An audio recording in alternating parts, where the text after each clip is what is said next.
Yeah, I don't know. I'm not really interested. And even if somebody asked me too one day, like, well, what if they like opened up a space for Black State Fair to be in their fair? No, because then it's not ours. You see, I'm Southside reppin', big foot steppin'. Zone 3 section is God flow perfection. Hating on the church like I ain't blessed they section. If we ain't talking money, I got a weak connection. That's on the hood. She said get a bag, so I get it, got it good. Don't complain about my problems, I just put it in a wood. Seen a genie the other day, she said make it good. So I wish for good health, then I wish to look if she's not lieutenant. Yeah. I feel like with a goat instead of a dog, like this should be like a real deep name. Like this should, because it's a goat. Like Okay. All right.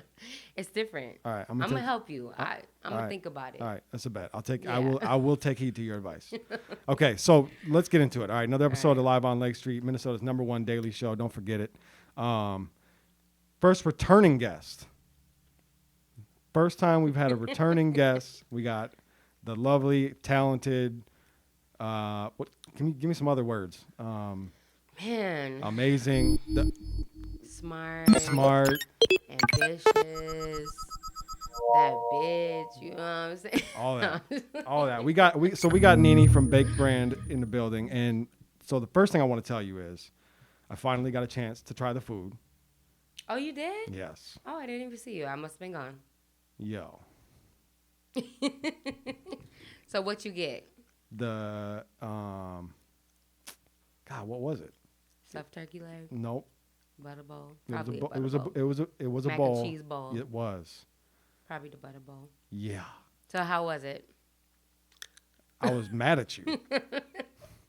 Like I was full after about half of it, but I couldn't. Yeah. I couldn't stop. Yeah. Like I was. We don't play that. We don't sell small portions. What you pay, Nope, you don't. You get a large, probably 2 portions. Yeah. 2 servings of food. You could share it. Yep. And it's amazing. The sauce? Ridiculous. Fucking with the sauce? Ridiculous. Okay. See, the sauce, so the butter sauce, after the Black State Fair, I'm actually running a whole butter sauce campaign. Okay. And so hopefully this interview gets a lot of views and somebody sees this and hooks me up with RL, because I'm trying to do this commercial with RL singing Butter Love, because that's like literally my vision. Like I see customers all the time come in for the first time and they try it and they like have this like sex face, like this orgasm face, like I'm sure I did. like, and me and my sister Kiki, we always stare at people when they first try it, because it's that face like, Well, you should have seen me. never then had while I nothing was- like this yeah, no. before. I was breathing heavy. It was like, I couldn't stop. I'm like, I'm full. I'm done. But But you want to keep eating. I took the whole thing down. See, Took it down. All of it. and I swear to God, I don't like to like toot my own horn with shit, but it's like when something is great, it's great. Like I could honestly say that the kitchen has some of the best food in the Twin Cities. Yes. Like I could say that. I haven't had everything in the Twin Cities to be able Yeah, to say it, but me I can neither. tell you, and I'm not capping just because you're sitting here. Right. Like I would tell you if it was like mid, if I was Yeah. a little disappointed or Yeah. it wasn't as good as you Oh, said, I I know would you tell would. you. Yeah. But no, it was one of the best things I've ever tasted in my life. Well, good. For sure. I'm So so happy to hear that. let's we can talk all kinds of shit, but I do want to help you. We need to promote the 3rd annual Black Entrepreneur State Fair. Yes. Because, and I got it up right there too. Oh, you got so it can up see there, okay. Yep. So the first thing I want to know, and I don't even remember if did we touch on this much the first interview? I think a little bit. I should have re-reviewed. Yeah, I think we did.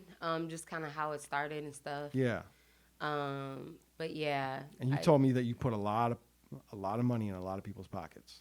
Yes. Yeah. For one, I mean, and here's the thing. This is a learning experience for everybody doing it, and this is our 3rd year. And so even last year, some of the people that made thousands and thousands of dollars, like they learned so much from just last year in the first year, that this 3rd year, they know exactly what to do and what not to do to really secure that bag. Yeah. And so the Black State Fair, I kind of been switching up my vision a little bit as we grow with this thing. And so I know we brushed on this a little bit, but not to say like we're in competition with the Minnesota State Fair, but this is our own fair. And as much as we aren't as big as rides and like the whole fair aspect of it, I'm kind of speaking into existence. Yeah. I could call this event anything, but I want to call it a fair because at the end of the day, so financially, look at the vendors at the Minnesota State Fair, right? They work those 12 days and they make millions. They don't have to work for the rest of the year, Yeah. right? Yeah. We're not that big yet. However, I've done my research like in depth, like the history of Minnesota State Fair was started in the year after Minnesota became a state, which is in I think 1857. So at that point, we all know that it was a whites only, especially in Minnesota. It was a whites only fair. And I don't think at that time that there was like rides and all that other stuff, like the Midway and stuff. But it was like, agriculture and farmers bringing all their biggest animals out and all that other shit. However, in 2002, Minnesota State Fair Foundation started. And that's a 501c3. We're a 501c3. So I've been kind of doing my research on like how did they get this big in 20 years? It's their 20-year anniversary of like the whole actual fair, right? So like all the food and the cool concerts and rides and all this other stuff. And so I'm just like looking at the steps that they took. You know what I'm saying? Yeah. And so, but the biggest thing is that they started as for them and their people. And so Black Entrepreneur State Fair is a cultural event for us. Yeah. So obviously we're not as big as them and my vendors aren't making millions of dollars in 7 days. But I feel like I'm a strong believer in if you've seen it be done, that it could be done. 100%. If you see someone else do it, I could do it too because they did it. Who are they compared to me? Yeah. We're human. We all have the same 24 hours in a day. And this is just something that we got to continue to grow. And I also want people to be able to make their maximum amount of revenue in this 7 days so that, not to say that you don't have to work for the rest of the year, but how do we also allow these vendors to invest to where they're going to make more this year because of these opportunities, them being on the news and every medium platform out there and them making endless amount of monies and connection and just so much happening there. You know what I'm saying? And this is just our third year. This is only the third year. So I'm looking at things like Pride. They're in their 20th year. The Minnesota State Fair Foundation, who actually like raised the money to dump into everything that they have in the Minnesota State Fair, the concerts and all, and they own their fairgrounds. Yeah. So they're ahead of us, and so this ain't a competition thing with them, but I do put it out there that it's not for us. And I also feel like we are kind of making some noise because I'm starting to see some changes with Minnesota State Fair that we haven't really seen before. Such as? Such as I see a couple Black vendors that made it, like Soul Bowl. Yep. There was, who else? I think it was a barbecue place, but we haven't really seen that over the years. And so what makes them want to do things like that? I also seen an ad where there was a talent show, and we're also doing a talent show. And it was like a local talent show. It was like a $20,000 prize. And on their ad, it was some little Black girls, a dance team. They've never promoted anything like that, ever. I always get curious about stuff like that. Because as we know, like Black culture makes the world move. It does. Everywhere. Absolutely. Everywhere. Look at just go to like a. I mean, don't do this because you'll look weird. But but I have a high schooler that goes to school in a suburban area. Go sit outside the high school and watch every little white kid that walks out of that school. I mean, log into TikTok. Yeah, true. Log into TikTok. Yeah. Look at the Kardashians. Yep. Black culture is powerful, and that's why I believe that this event is growing the way that it is. Yeah. Obviously, we had some backlash which potentially just really turns out to be a good thing for us. What's the backlash? Well, the backlash is just us being a black event. We still get comments to this day of, well, I'm white, so I can't come. Like, people are just fucking smart asses and just fucking idiots. Like, yeah, you can come. Triggered like, by the word black. Yeah, they're triggered by the word black. And I even have some of my people trying to tell me since the beginning, you should kind of switch up the name. You should, when I first had the logo done, you know how the Minnesota State Fair, at the end of fair, it kind of looks like a flag. Yep. We had that. We switched it to like a little heart. Because people were like, even our people were like, that's copyright infringement. Like, just straight hating. And it's like, it's not. Like, No. you, first of all, anything that I'm putting my name and time and energy into, just know that I have my shit together. That I'm doing the research behind it. Anything that I'm putting out there, I know that I can legally do. And we're doing this the right way. And that's another reason why this platform and this event is so important, because this is not no pop-up shop. Since the pandemic, I feel like, so I don't know if y'all remember when pop-up shops were a thing at first. I want to say it started kind of like on the west side, where like one brand would have a pop-up, like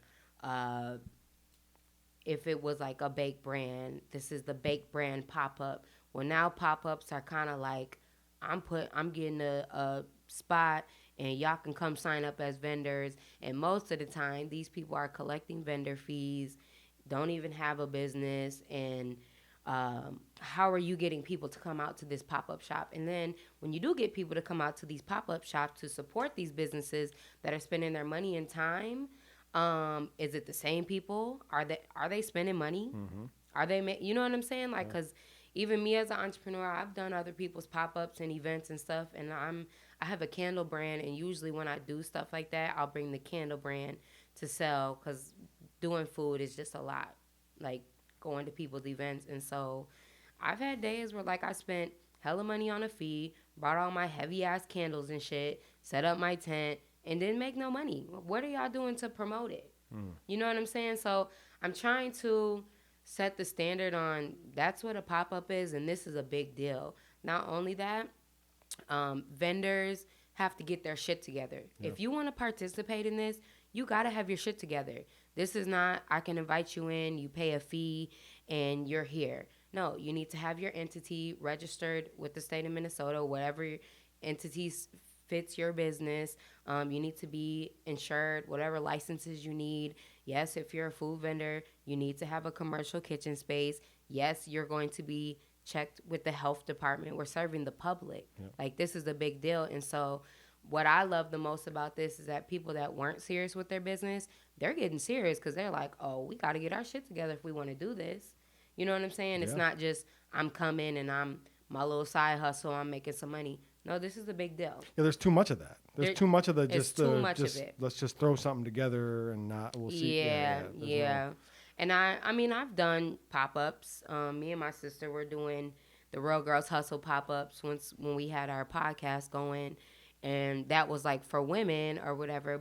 And then I also see other women doing a great job at that too. So I'm just like, okay, this is starting to be bigger than just a little trend. Like, people are starting to take it serious, and I love to see that. I don't know if you've heard of is it Hefes and Homegirls, or Homegirls and Hefes? It's one of the two. Anyways, these Hispanic girls kind of seen what we were doing, and they got inspired and was like, we don't have that for our community. So they're doing it the right way. Their vendors are making amazing money. They have like stuff for the kids to do, family orientated. They're paying, people have to pay to get in to shop. They're doing it the right way. Yeah. You know what I'm saying? So I want not to like knock pop-up shops and stuff. Like, do what you're doing. But I'm seeing a lot of like people that are hosting them eating, and their vendors aren't eating. And that's not fair. Like, that's the whole thing of putting something like this together, is that everybody's eating off of this. Yeah. Not just the person collecting the fees. And on top of that, we are a 501c3. So anything that we do collect as far as vendor fees, donations, sponsorships, it literally gets dumped into the event. So say we have an extra 20K that we made from either vendor fees or a sponsor. We're like, okay, how can we make this event better with this 20K? We're not, because here's the thing. I have a business, so I'm going to eat regardless. I don't need this event to make me money. My restaurant is going to make me money. My candle brand is going to make me money. I am a hustler, so I'm going to make money. I'm putting on this platform and opportunity for my people. That's the most important part of it, is that this is a very selfless platform. Like, we're doing this for everybody else, not just for myself, not just for my team. Like, this shit is different. You know what I'm saying? And there's so many people gaining so much exposure, just learning things about money and business. And this year we have an incredible lineup of things every single day for this whole 7 days, where people are going to have an experience. Like, this isn't just I'm coming to spend money. Like, no, these people that are coming this year and the years to come are going to have an amazing experience. And I also want, for the people that are intimidated by the word black, like, no, this is your invitation. This is your invitation. White people, indigenous people, Hispanic people, like, come out and see what we're about. I want you to see this amazing talent and all these entrepreneurs that work so hard that are usually not seen. You know what I'm saying? And we live in this Minneapolis era of being popular, and those are the only ones that are being seen. If you're popular, you have essentially your own kind of platform. But there's a lot of people that don't. And I also see a lot of people that complain, but it's like, when we build a platform for you, hop on board. So that means get your shit together instead of complaining on the internet. I'm not popular, so nobody fucks with me. Yeah, it's time to shut the fuck up, get your shit together, and get popular. I was just going to say, then go get popular. Literally. Like, it's not... I have to tell people all the time, and I don't know, I feel like a lot of people are on the outside looking in, especially in my situation. People think I'm rich because I own a restaurant. That's not the case. People think because my sisters have come from the native reservation that they put me on and they pay for all my business expenses. That's not the case at all. I literally came from the hood. I literally came from living in shelters, just like everybody else, the same hoods that everyone else is from. And I was at a point where I didn't have a platform. I didn't have popularity. And also people think because she's cute, niggas hand her shit. No. And yeah, the niggas that do want to hand me shit, I don't accept it because, nigga, you're not finna say you put me on, and you ain't finna, damn sure ain't finna take away from anything that you supposedly gave to me. I literally worked hard, and everybody else can do what I did. You know what I'm saying? Like I said, we have the same 24 hours. And instead of sitting and complaining, I want this message to be pushed out to every entrepreneur, because I see it all the time. People are always bitching and complaining about the support they don't have. Well, what are you doing to gain that support? Like, honestly. Because complaining about the support you don't have isn't going to do it. Yeah, it ain't going to do shit for you. But also, and then the people that, like, have some hidden animosity towards me but haven't even taken the time to get to know me and, like... Can you tell me, why would somebody have animosity towards you? What's the reason for that? I don't know, man. I just feel like I still can't figure it out, to be honest with you. What do you do that would even create that? I feel like, since I've kind of started my own platform, it kind of started, I feel like it started in music, right? And so, but when I was doing music, I was at every fucking open mic. Like, I don't give a fuck who's there. I'm there performing. Y'all gonna hear me. You know what I'm saying? And so I was putting in the work. When I kind of got tired of doing music because I needed to make some money, I did what the fuck I had to do to make some money and to also get my name out there. I was at every little event that I could be at, selling fucking cupcakes and just little shit. Yeah. Literally, like, I put in that work, and everybody else can put in that work too. I didn't get handed anything. I literally came from nothing in the midst of having children, in the midst of having toxic relationships, in the midst of niggas fucking up my credit, niggas going to jail, and I'm having to help niggas in jail. Like, literally, I went through so much. Literally, to the point where even my childhood, my dad was in the feds my whole life. Like, my mom had to work 3 jobs to take care of us. Like, I just want people to know that this shit is not, it's not sweet. Like, I worked so fucking hard. Like, I literally have gray hairs in my head. I'm 30 years old. I'm a hardworking bitch, you know? So I want people to put that respect on my name too. Like, this shit ain't handed to me. Like, and it also, I hope people understand too that it's not going to be handed to them either. Right. Because I get that a lot too when people do reach out and they're like, they want me to give them the fucking game and hand them everything. Well, I need help doing this. And I don't mind helping. I actually love helping. But also I need to see that people are doing the work too. Mm-hmm. Like, you have to want it like I want you to. You know what I'm saying? Like, I can't want it more for you is what I'm trying to say. And so I think, like, right now, because I get people saying that I'm rude or I feel like I'm Hollywood. Like, I hear all type of shit about me. And you could just, you know, when you just feel that energy, like, a bitch don't even have to say, I don't like you. You just feel that energy like you have a problem. And honestly, I feel like the animosity is people not loving themselves properly. That's exactly what it or is. not being happy with themselves. So, you know, if you're a miserable bitch and you see a bitch shining, of course you're not going to like her. Yeah, that taps into your insecurities. Yeah, it does. But it also, it makes you look at yourself like, damn, I need to do more. Yep. Then do more. But rather than do more, they'd rather complain about it because of the fear of the actual work. Mm-hmm. That's really what it is. It's like a lot of people, and that's the other thing too that I think probably creates that animosity is people see how hard you work, see what you've built, and know how much work it is to not only to get there but to maintain it. Mm-hmm. That's where the real fear is. Yeah. Is I could put in the work and I could build something and get there.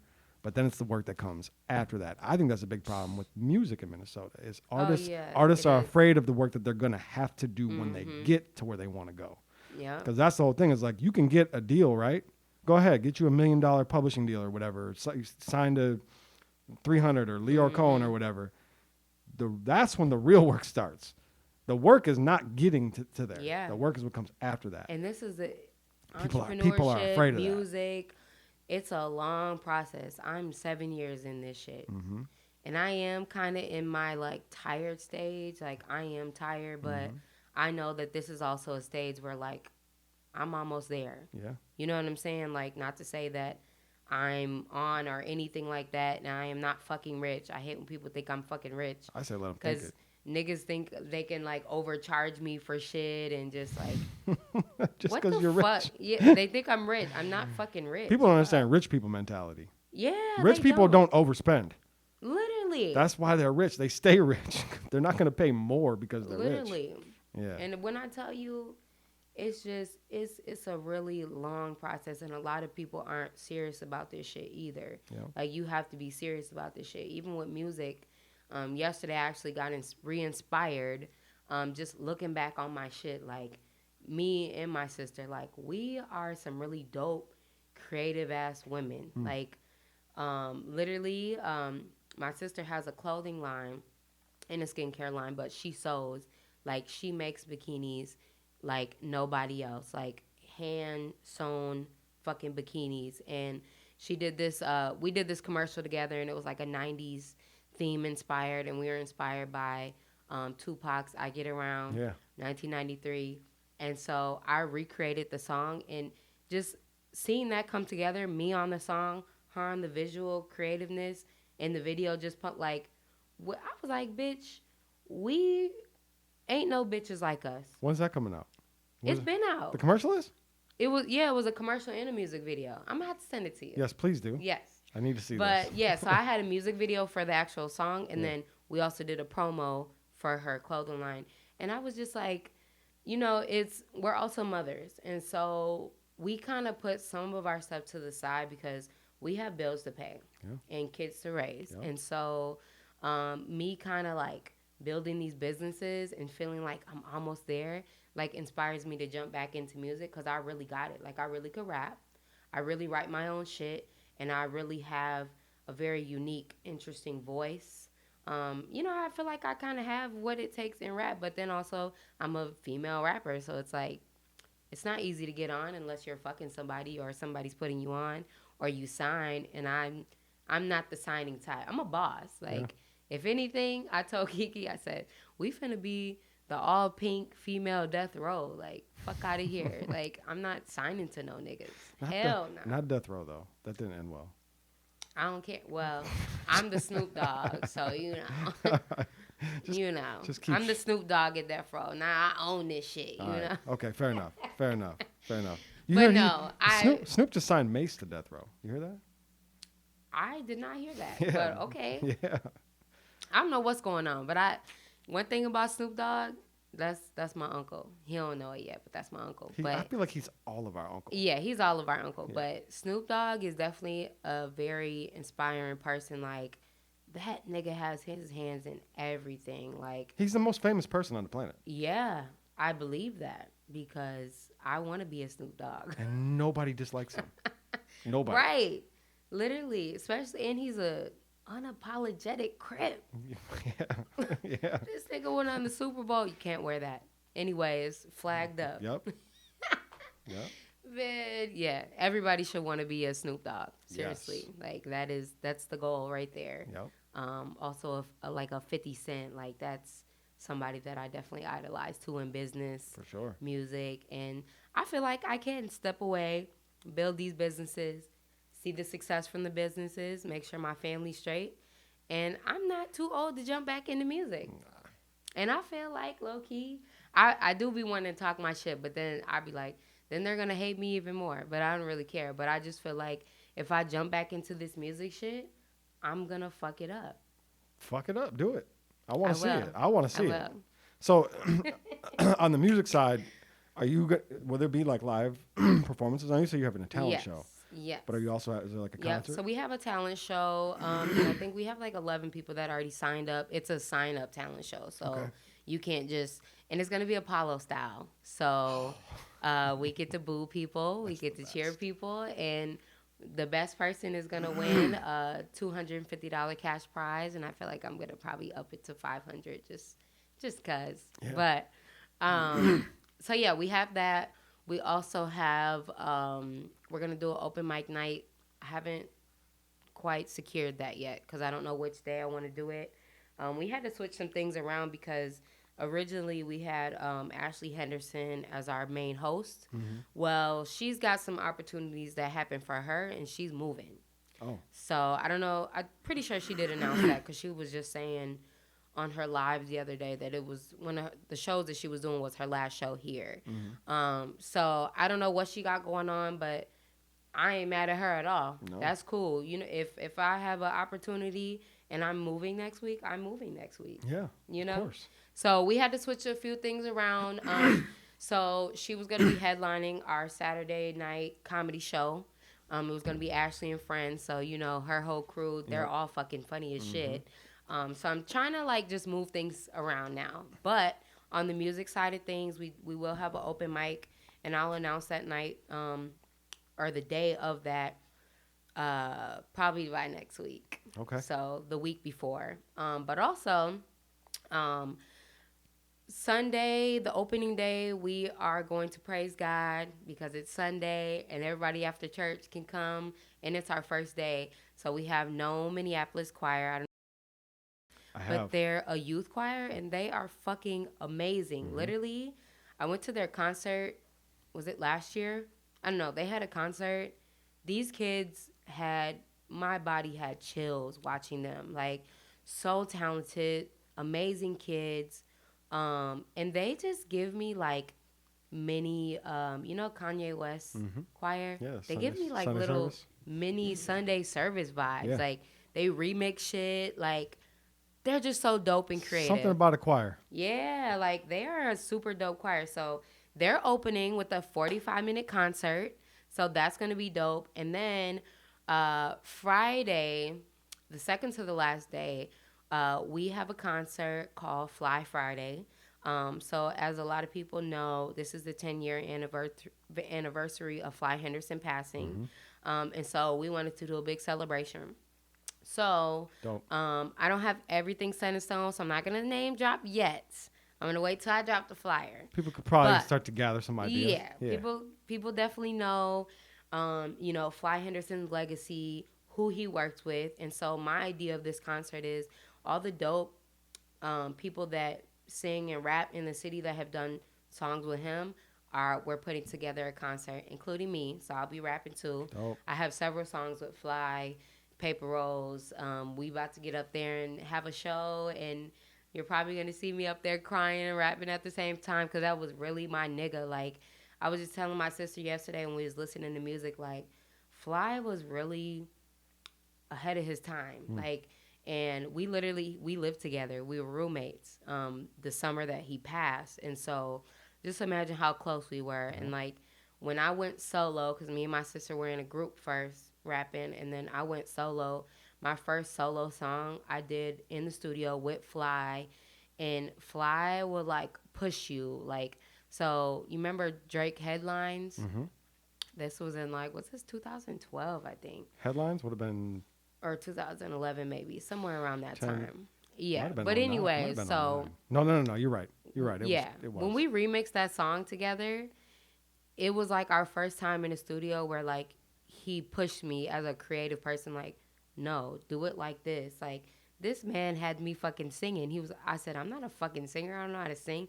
He's like, nah, it ain't even that you got to sing. You got to just harmonize. Like, and it sounded great. And I was like, wow, just imagine having somebody, especially living with you, like, that's your nigga, like, and even just the Paper Rose family, Royal family, like, we lost a really special person. And so we're flying his mom out and his sister, and we're finna have a whole Fly Friday celebration. It's gonna be dope. Where actually it's gonna be from 7 to 9. We're gonna be sending off white doves and lanterns. We're gonna be extending the hours that day. But it's gonna be a dope ass concert. Like, Is this gonna be the last day? The second to the last day. Second to last. Fly Friday. So the last day is on a Saturday. Okay. So yeah, that is probably gonna be my favorite part. That's gonna be August 26th. Yes. Yes. Yep. Okay. So yeah, we'll have I'm gonna be curating separate flyers for those different things, like the Fly Friday. We already have one for the Known Choir. I'm gonna be dropping one for the comedy show once I get everybody set in stone. But yeah, this event is so much bigger this year. Like, we're still piecing things, just little small things together. Like, how do we make this bigger and better? Like, who can we get involved to, like, really make this shit a dope ass experience? You know what I'm saying? Like, great food, great music, entertainment. Our Kids Zone is finna be fire. We have somebody custom making us Black Entrepreneur State Fair carnival games and props, and it's just, we have so much shit in the works for growing. this year. It's growing, like, and I'm excited for next year already. For real. Like, soon as this shit is over, we have a whole year to plan, and, like, I'm over here thinking of, like, my 5-year plan too. Like, okay, when are we gonna buy land? When are we gonna get rides? Like, this shit is moving quick. When is the Minnesota State Fair gonna step in and go, hey, what are y'all doing over here? Kind of fucking us up. I don't know. Well, I don't think they're going to be fucked up about it. I mean, this is the biggest. I mean, let's hope they are. I mean, let's hope let's hope you know. Let's hope. But here's one thing about it. Hey, attendance was down last year. That might have been your fault. Yeah, taking away those black dollars and putting them into ours might fuck them up. That's how you do it. Black people spend the most money. I mean, you know? Yeah. We do. And so, but yeah, I mean, it's not for us. Like, it's not. And I don't blame anybody that do still want to make that their family tradition, and that's cool. Go ahead and do that. But their food ain't fucking with our food. I mean, I can attest to that. I have never ate anything at the Minnesota State Fair that's as good as. I mean, it's the cool. Bowl. It's like, fair food No, is like, good. oh, it's fair they food don't is have fun. They don't have a Butter Bowl. Yeah, don't. no. No disrespect to anybody out there, but and even So, my restaurant is inside Midtown Global Market, and Midtown Global Market has a stand there too. But I don't know. I feel like I don't even want to tap into that. I don't. Is it? That's in the bazaar, huh? I don't know. I think it is. I don't know. I've never done it, but yeah, I don't know. I'm not really interested. And even if somebody asked me too one day, like, well, what if they like opened up a space for Black State Fair to be in their fair? No, because then it's not ours. It's theirs. And that's pandering. No. That's not even pandering. That's if they did that, that's how you know you really are putting pressure on. I mean, I see it already. I just that's them saying, okay, all right, come in here. come on. But they own that shit. We Yeah, don't. yeah. And at the end of the day, like I said, when I did my history on this fair, it started the year after Minnesota became a state, 1857. It was a whites only. Hell, I haven't even looked deep into that shit. They could have been fucking selling slaves at that motherfucker. They probably were. They probably were. They were probably Yeah. like showcasing their best Yep. slave. Like, no, I'm not supporting that shit because Yeah. at the end of the day, like, we as a black community and culture, we are so far behind. Like, it's sick. We're so financially just far behind from other, especially white people. We're so far behind that we have to do a crazy amount of work to even catch up to them. Yeah. And then the sad part is that there's only a small population of us that are working to try to bridge that financial gap. And then there's so many of us that aren't. So just imagine how further behind we continue. Even though we're doing the work, we're still going to always be behind. So it's like we have to do so much just to catch up. Yeah. Just to catch up. Yeah.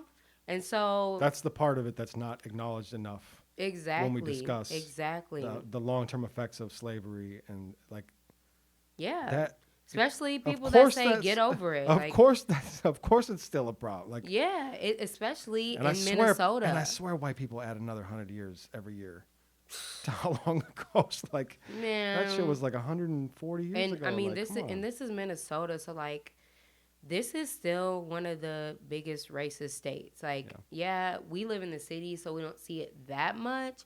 But, like, once the George Floyd shit happened, we seen it a lot more. Once I launched Black Entrepreneur State Fair, they were all on KARE 11 news pages in the comments and on Fox 9 in the comments saying some really fucked up, hateful shit about us. Yeah. Like, what is wrong with us doing this? This is a platform for Black economic development. What is wrong with that? Again, to go back to something we were talking about earlier, that's tapping into people's insecurities on a whole nother level. That's what that is. Yeah, it is. That's what that is. Yep. And borderline, even though we make it very clear we are nonpartisan, but it does tap into politics a little bit because they don't want to see us get out of the mud. You know what I'm saying? They want to see us still in poverty, not figuring it out. Ownership fears them.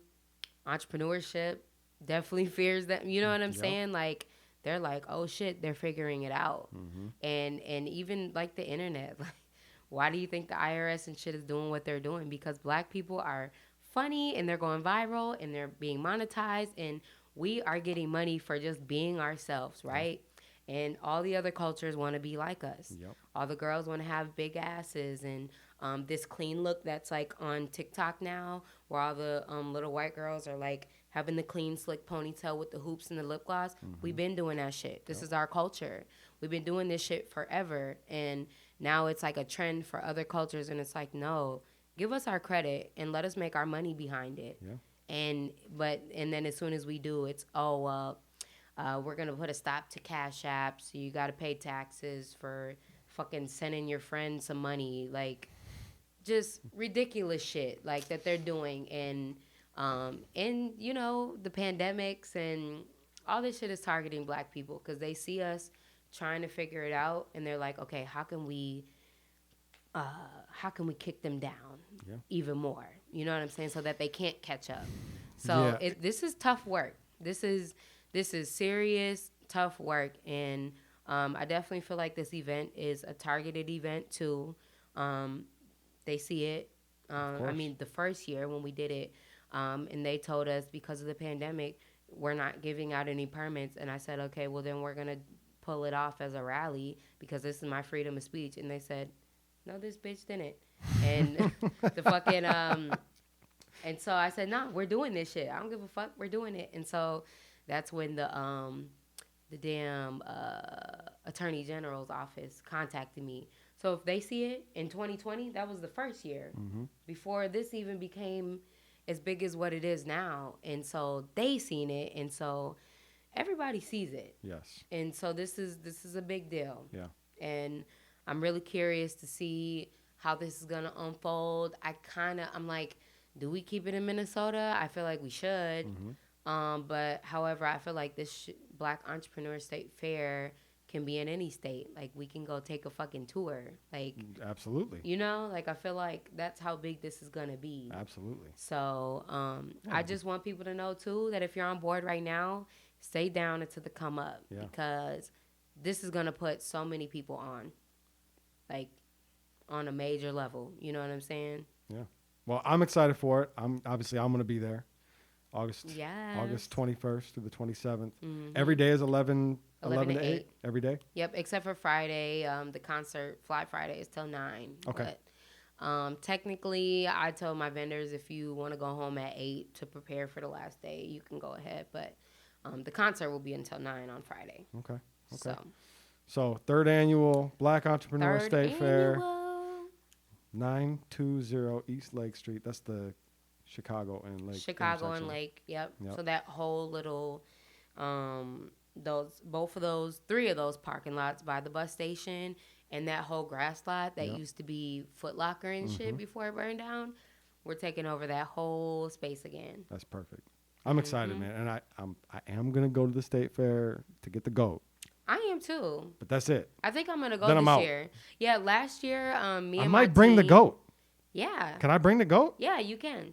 Well, I don't even. What's the date for the Minnesota State Fair? Do you know? I have no idea. I know it cuts into it, but I think we start first, and then eventually they open up. But we did that last year, and we still had a successful year. Y'all might see me out there with a goat. That's all I'm gonna say. Okay. You might see me out there with a goat. And we're gonna name it. At the fair? I don't know. Let's do it. We can have a naming ceremony. We can have a naming ceremony of the goat. Okay. So what else? Anything else? Closing thoughts? I feel like this was a really great episode. This was better than the first one, I think, even. Really? You got your shit off on this one. Okay. Yeah. And you gave history lessons. And I like. Yes. Okay. So I feel like to close it off, first of all, go eat at the Kitchen by Bake Brand, 920 East Lake Street. Yes, I'm tooting my own horn. Fucking tread lightly, though. Be careful. Yeah, but you're going to come back. So try one thing at a time. It's cracking. There's cracking. It's definitely cracking. Be on the lookout for that butter sauce campaign. RL, if you see this, come fuck with me because we about to fuck that commercial up. Butter love. He needs to do that. He definitely should. Yeah. I feel like he will. It just depends on how much he wants for it. We'll see. For sure. Okay. And where can they find you at? So you could find me on Instagram, Pretty Bitch Ugly World with 3 T's. And then just follow The Kitchen Minneapolis on all platforms. You pretty much, once you find them pages, you find everything else. Black State Fair on Instagram, Black Entrepreneur State Fair on Facebook. We have a lot of shit in the works. I ain't gonna say too much because I just feel like after the Black State Fair, I'm about to hit everybody with a bang. I'm working on a lot of shit. Perfect. Well, again, I appreciate your time. Of course. I'm glad we could do this again. Yeah, and I might be back. You will be back. You'll be back. I feel like I need to update you guys every time I start working on shit. For sure. And next time I might be doing music. Dang. Well, we'll see. You're welcome back anytime you like. All right. I got nothing else for you, though. I appreciate your time. Hey. It's been another episode of Minnesota's #1 daily show live on Lake Street. I'm Jake Faircloth. Follow me everywhere at Jake Faircloth. Damn, what in high school, I let it blam, what I wasn't playing, what I'm coming straight out the south. Hey, genius, best watch your mouth. When I put up on P&B right, then ain't he come out. You moving ounces, I just moved 100 things in a drought. You want the south side, outside the fence of your house. You talking all that, then wanna come talk it out. If you ain't talking money, you talking about.